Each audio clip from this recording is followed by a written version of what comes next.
തുമ്പ ബോംബേറ് കേസിലെ പ്രതികൾ കീഴടങ്ങി. ഒന്നാം പ്രതി സുനിലും കൂട്ടാളികളുമാണ് വഞ്ചിയൂർ കോടതിയിൽ കീഴടങ്ങിയത്. തുമ്പ ജംഗ്ഷനിൽ 4 അംഗ സംഘം നടത്തിയ നാടൻ ബോംബാക്രമണത്തിൽ 2 പേർക്ക് പരിക്കേറ്റിരുന്നു. ഹരി മോഹൻ വിവരങ്ങൾ അയച്ചിരുന്നു. ഹരി, എന്താണ് സംഭവം?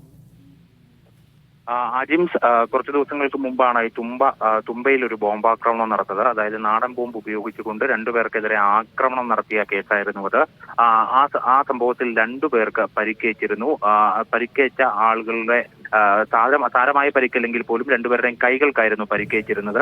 ഇവർ 2 പേരും ക്രിമിനൽ കേസിലെ പ്രതികളാണെന്നും കണ്ടെത്തി. പിന്നീട് തുടർന്ന് ഇതൊരു ഗുണ്ട കുടിപ്പകയുടെ ഭാഗമായിട്ടാണ് ഈ ആക്രമണം നടന്നതെന്ന് കണ്ടെത്തിയിരുന്നു. തുമ്പ സ്വദേശി തന്നെയായിട്ടുള്ള സുനിയുടെ നേതൃത്വത്തിലുള്ള 4 അംഗ സംഘമാണ് 2 ബൈക്കുകളിലായി എത്തി ഈ ബോംബാക്രമണം നടത്തിയതെന്നും പിന്നീട് പോലീസ് കണ്ടെത്തിയിരുന്നു. ഇവർക്ക് വേണ്ടിയുള്ള തെരച്ചിൽ ഊർജിതപ്പെടുത്തിയിരുന്നു. ഈ 4 അംഗ സംഘത്തിലെ ഒരാളെ നേരത്തെ തന്നെ പോലീസ് കഴക്കൂട്ടത്ത് നിന്ന് കണ്ടെത്തുകയും ഒപ്പം തന്നെ കൂടുതൽ നാടൻ ബോംബുകൾ കണ്ടെത്തുകയും ചെയ്തിരുന്നു.